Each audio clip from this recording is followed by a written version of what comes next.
Hello and welcome to another Monday and another session of Let's Get Real with Mona. That's me, Mona Naidu. So to those of you who are new to me, I am, like I said, Mona Naidu. I'm a abundant living coach. I'm just watching my screen's doing a bit of funny things right now because we have load shedding in Johannesburg. So I'm just making sure that I can see what's going on and how everything's happened. It just looks like Facebook has changed the whole screen. So let's try that again. I'm Mona Naidu. I'm an abundant living coach, a women's empowerment mentor, a human behavior specialist, an international and inspirational speaker, a philanthropist, and an advocate for humanity. So how are we doing today? Yes, we are still on the umbrella topic of spirituality for this month. And like I shared, each month we're going to be looking at another topic, a different subject that's relating to the whole concept. That's the theme for this year, which is spiritual wealth. So right now, I want to ask you, what is your view about science and spirituality? Now, before we get further into it, let's look at what's currently happening I love referring to it in our cosmos, out there in the universe. If you weren't aware, Mars is this fiery planet, went direct last week. Now, if you aren't familiar with retrogrades and planets being direct and retrograde, please go do some research on that, because we're not going to cover that bit today. So Mars went direct last week. Now, when Mars is in retrograde, what happens is there's a lot of aggression, anger, rage that will pop up, and you'd still be feeling the effects today and maybe for the next couple of days. And then on the 18th, Mercury, which is the planet of communication, goes direct because it's currently still retrograde. Now, if you weren't aware, when Mercury is in retrograde, a lot of our childhood issues would come up. Now, were you even aware that this is what's been happening? If you've been noticing things in your life, a lot of it, if you go willing to trace it back, will go all the way to your childhood. Now, Uranus is also going direct on the 22nd. So currently, people may be feeling like they have to rush into things and get things done hastily. When planets are in retrograde, what we're actually being asked to do is step back a bit, take some time, watch what's going on.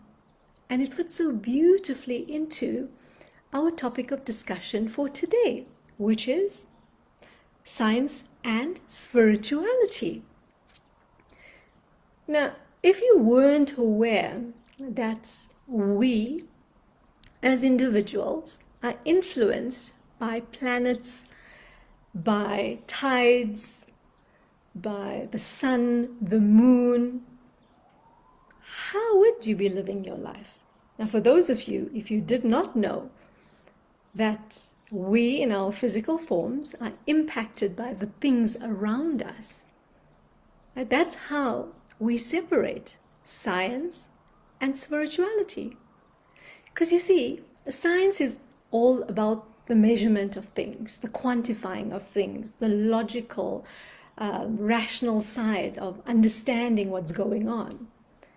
And then spirituality is about those things we can't really measure, we can't really explain, or we can't actually comprehend. Well, if you think about it, think about the universe. Think about the sun, think about the moon, think about us.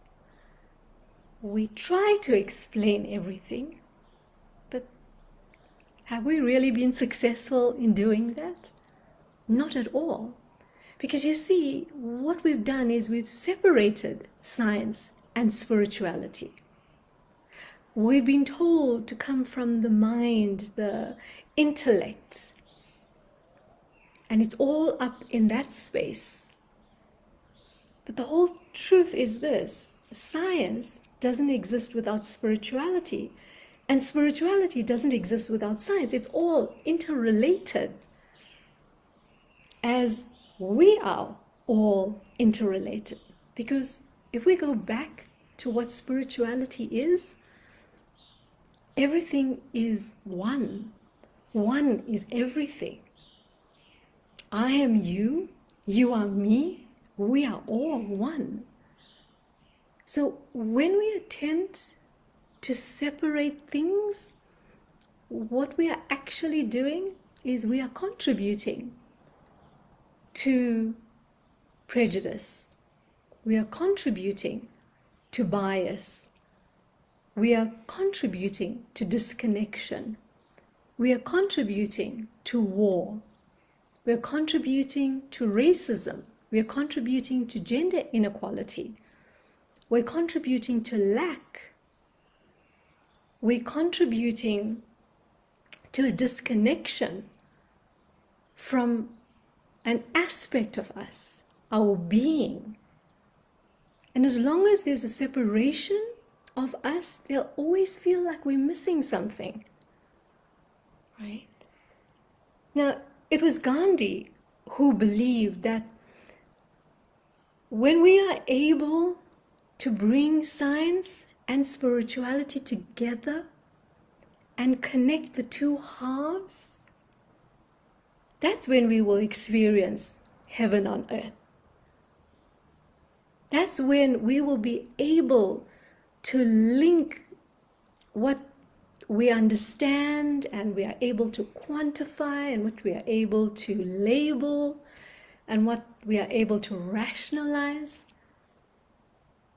When we bring all that and put feeling and love and understanding and compassion into that, that's how we get to have this most beautiful experience on this planet. That's how we each get to co-create the world of our dreams. Now, when we look at the world out there, or before I go on, how's that landing with you right now? Just imagine if this was taught in schools. Just imagine if we brought up our children knowing that there's no separation between anyone or anything. Imagine if we grew up knowing that we use the mind for certain things and we use the heart. And then when we are creating, we bring both together. How does that land with you? You see, this year is really significant for all of us. It's really an awakening to our spiritual wealth, to our divine heritage, to what's always been there for us, what's already here for us. But as long as we look at things separate, as long as we look at money as one thing and how we feel as another thing, then things would appear to be elusive, when in truth, it's actually right there before us. So like I started off the session, and I indicated to you what's happening with the planets, with the celestial bodies, and how that influences us.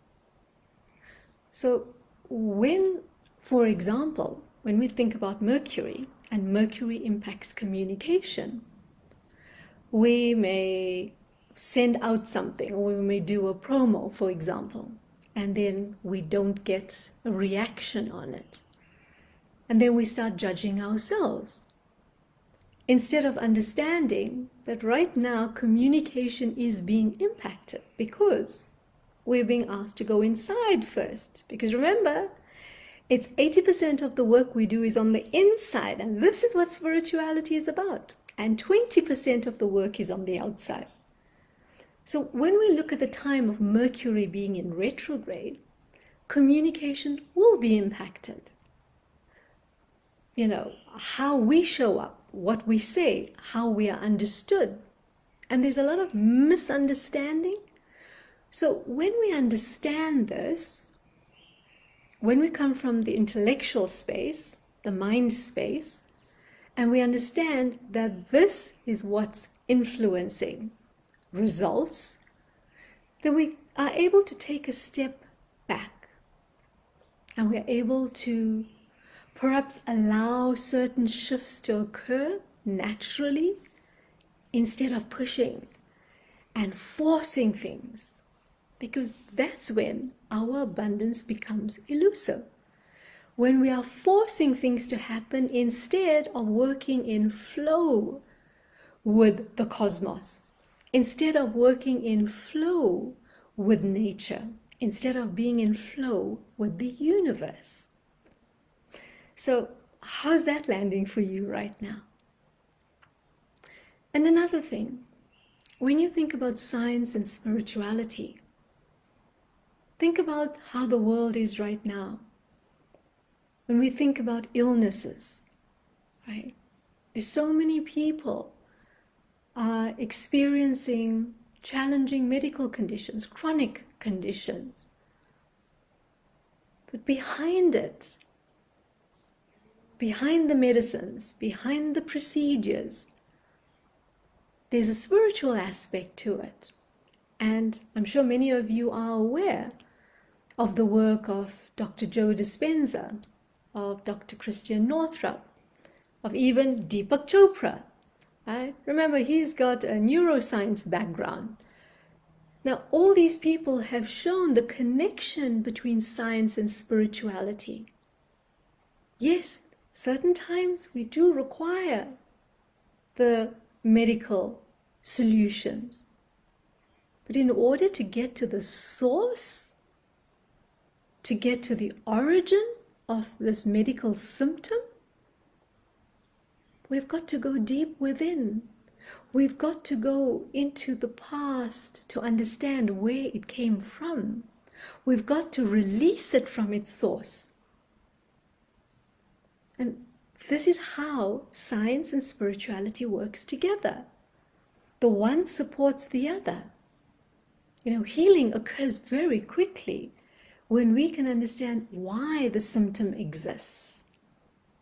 Now imagine if people understood this, that if we have a headache, it's not necessarily for us to go pop a pill, but it's to understand where there's a bit of stuckness in us, because the headache is a symptom of another cause or something else that's impacting us. So when we go and we do something as simple as this, drink a glass of water. Yes, water is one of the most powerful elements that we can use to be in flow. So just think about this. You always hear about being in flow. Now, many people do it in the physical. You'll go running, you'll go exercising, do something that's physical. But sometimes all it takes, you're doing something physical, you're drinking a glass of water, or maybe two, and that flow helps you to shift things in your body.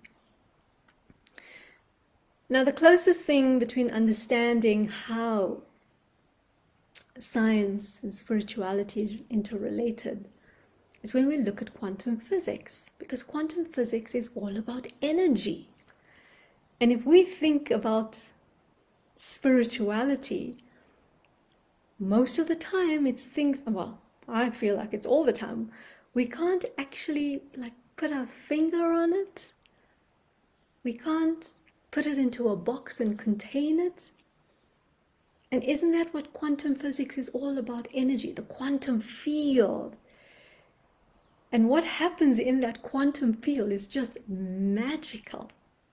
And I guess that's why I wanted to talk to you about science and spirituality today.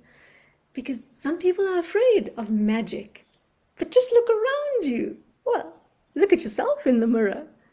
You are magic. You are magical. Your entire creation is magical. Yes, science will talk about, our cells and all the different aspects that make up our body and make us up as a human being. But we know there's more to us than that. Because remember, it's body, mind, and spirit. So one cannot exist without the others. It's all interrelated. And I guess the more we connect with that truth, the more we anchor that in, the more we bring matter and spirit together, it will be like Nelson Mandela envisioned, the country of our dreams. I say the world of our dreams. And as Gandhi says, we can have heaven on earth. So are you ready to try that? Are you ready to be more connected with science and spirituality? To look at things from a holistic perspective rather than just one or the other. Because sometimes we can swing extremely to spirituality and then we forget about science, or we look at science as bad. And that's an extreme that's also not conducive to creating heaven on earth. So as much as we have one side being completely scientifically based, the other side is also being completely on the spiritual is also dangerous for us. And we want a beautiful, harmonious convergence of the two. So are you ready to do that? Are you ready to be conscious this year? Are you ready to tap into the science as well as spirituality? Are you ready to bring a beautiful dance between the two? Are you ready to create magic? Because magic can be explained if we choose to explain it. But when it's happening in the quantum field, well, then we leave it right there. And if you are ever wondering whether scientists believe in spirituality, of course they do. How many of them would have been able to discover the things they do or create the things they do if they did not have faith? If they did not have faith, this thing that is so unquantifiable, right? You and I are sitting here because of faith. You and I are present in the world right now because of our forefathers, our ancestors who had faith in something better for all of us. So faith is what brings all of us together. So I'd love to know what resonated with you today. I'd love to know what your thoughts on science and spirituality is. And do you know, I come from a legal background. I have 24 years criminal law experience. So for me to be sharing this with you, because like science, law is also in that space where people believe that you can't mix spirituality with law. But let me tell you something. Over my 24 years, I made sure that spirituality was merged into the law. I made sure that when I interacted with those accused of crimes, I treated them with compassion, with respect, and with kindness. Because that's how you merge spirituality into other fields. So I'd love to hear what resonated with you. I'd love to hear how you are going to incorporate these aspects of spirituality, of faith, compassion, kindness, love, generosity into your everyday work. So until next time, ciao for now.